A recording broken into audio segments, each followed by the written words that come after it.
ঢাকার দূরত্ব প্রায় 25 কিলোমিটার। আমাদের সময় লাগবে যদি জাম পড়ে সেক্ষেত্রে আমাদের 1.5 ঘন্টার মতো সময় লেগে যাবে এই 25 কিলোমিটারের রাস্তা দিতে।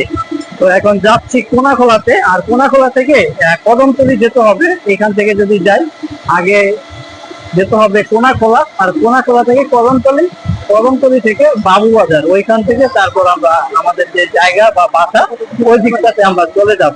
তো এখান থেকে একটা রিক্সা নিয়ে নিলাম, যে রিক্সার মাধ্যমে আগে যাব কোনাখোলা। আর এখান থেকে এই গ্রাম থেকে কোনাখোলা যেতে রিক্সা ভাড়া লাগবে 50 টাকা।